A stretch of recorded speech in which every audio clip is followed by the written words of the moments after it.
नमस्कार मित्रों, let's read Gita channel पे मैं आपका स्वागत करता हूँ। आज जैसा कि आपको पता है, हर रविवार को हम गीता पाठ करते हैं। उसी क्रम में मैं आज अध्याय 3 के 11 श्लोकों का पाठ करूंगा। अध्याय 3 का शीर्षक है कर्म योग।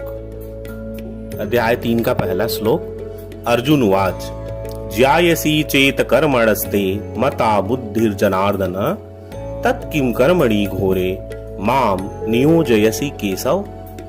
अर्जुन ने कहा, हे जनार्दन, हे केशव, यदि आप बुद्धि को सकाम कर्म से श्रेष्ठ समझते हैं तो फिर आप मुझे इस घोर युद्ध में क्यों लगाना चाहते हैं। यहाँ पे अर्जुन भगवान कृष्ण से पूछते हैं कि हे प्रभु, यदि आपने शोक सागर से उबारने के उद्देश्य से आत्मा के स्वरूप का विशद वर्णन किया है तो आज मुझे युद्ध में क्यों लगाना चाहते हैं।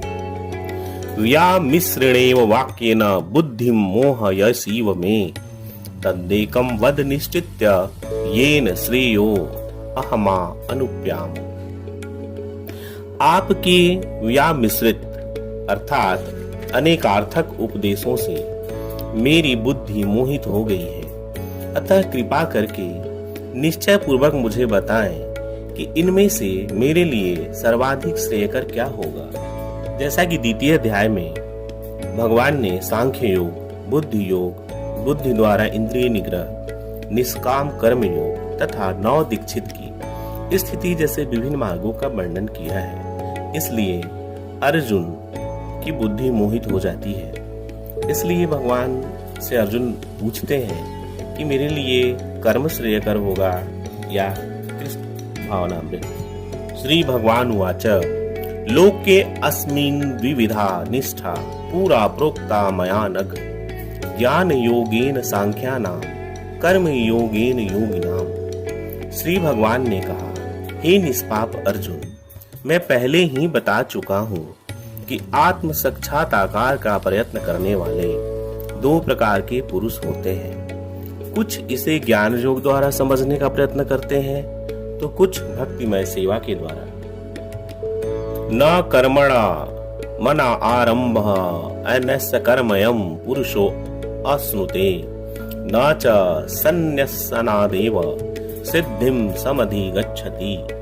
ना तो कर्म से विमुख होकर कोई कर्म फल से छुटकारा पा सकता है और ना केवल संन्यास से सिद्धि प्राप्त की जा सकती है। ना ही कश्चित् क्षणमपि जातु तिष्ठत्य कर्मकृत् कार्यते ह्वावशः कर्म सर्वः प्रकृति जय गुणैः। प्रत्येक व्यक्ति को प्रकृति से अर्जित गुणों के अनुसार विवश होकर कर्म करना पड़ता है। अतः कोई भी एक क्षण भर के लिए भी बिना कर्म किए नहीं रह सकता है।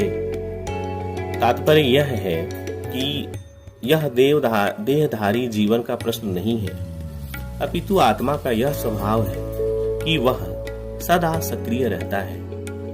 आत्मा की अनुपस्थिति में भौतिक शरीर हिल भी नहीं सकता, क्योंकि आत्मा सदैव गतिशील रहता है। अतः वह एक क्षण के लिए भी रुक नहीं सकता है। कर्म इंद्राणि संयमन यासते मनसा अस्मरण इंद्रिया अर्थ निमूढ़ात्मा मिथ्याचार स उच्यते। जो कर्मेंद्रियों को वश में तो करता है, किंतु जिनका मन इंद्रिय विषयों का चिंतन करता रहता है वह निश्चित रूप से स्वयं को धोखा देता है और मिथ्याचारी कहलाता है। मित्रों, आपने कई ऐसे लोगों को देखा होता है जो मिथ्याचारी व्यक्ति होते हैं किंतु ध्यान करने का दिखावा करते हैं, जबकि वास्तव में वे मन में इंद्रिय भोग का चिंतन करते रहते हैं। ऐसे लोग अपने अबोध शिष्यों को बहकाने के लिए शुष्क दर्शन के विषय में भी व्याख्यान दे सकते हैं, किंतु इस श्लोक के अनुसार वे सबसे बड़े धूर्त हैं। यस्ति त्व इंद्रियाणि मनसा नियम्यावर्त्य अर्जुन कर्मेंद्रिये कर्मयोगम असक्तः स विशिष्यते। दूसरी ओर यदि कोई निष्ठावान व्यक्ति अपने मन के द्वारा कर्मेंद्रियों को वश में करने का प्रयत्न करता है और बिना किसी आसक्ति के कर्म योग प्रारंभ करता है तो वह अति उत्कृष्ट है। पर यह है कि इंद्रिय सुख के लिए छद्म जोगी का मिथ्या वेश धारण करने की अपेक्षा अपने कर्म में लगे रहकर जीवन लक्ष्य को, जो भव बंधन से मुक्त होकर भगवत धाम को जाना है, प्राप्त करने के लिए कर्म करते रहना अधिक श्रेयकर है। नियतम कुरु कर्म त्वं कर्म ज्यायो वा कर्मणः शरीर यात्रापि च न तेन प्रसिद्धेद कर्मणः। अपना नियत कर्म करो, क्योंकि कर्म न करने की अपेक्षा कर्म करना श्रेष्ठ है। कर्म के बिना तो शरीर निर्वाह भी नहीं हो सकता। पर यह है कि ऐसे अनेक छद्म ध्यानी हैं जो अपने आप को उच्च कुलीन बताते हैं, तथा ऐसे बड़े बड़े व्यवसायी व्यक्ति भी है जो झूठा दिखावा करते हैं कि आध्यात्मिक जीवन में प्रगति करने के लिए उन्होंने सब कुछ त्याग दिया है। श्री कृष्ण यह नहीं चाहते थे कि अर्जुन मिथ्याचारी बनते, अपितु ये चाहते थे कि अर्जुन क्षत्रियों के लिए निर्दिष्ट धर्म का पालन करें। यज्ञ अर्थ कर्मणि अन्यंत्र लोकोयम कर्म बंधनः तदर्थम कर्म कौन्तेय मुक्त संगः समाचर। श्री विष्णु के लिए यज्ञ रूप में कर्म करना चाहिए, अन्यथा कर्म के द्वारा इस भौतिक जगत में बंधन उत्पन्न होता है।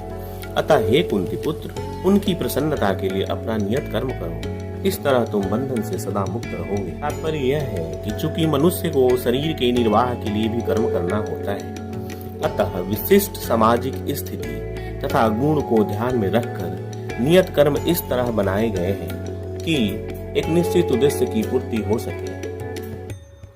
सह यज्ञाः प्रज्ञा प्रजाः सृष्टवा पुरोवाच प्रजापतिः अनेन प्रसविद ध्वमेश वो इस तत्व कामधुका।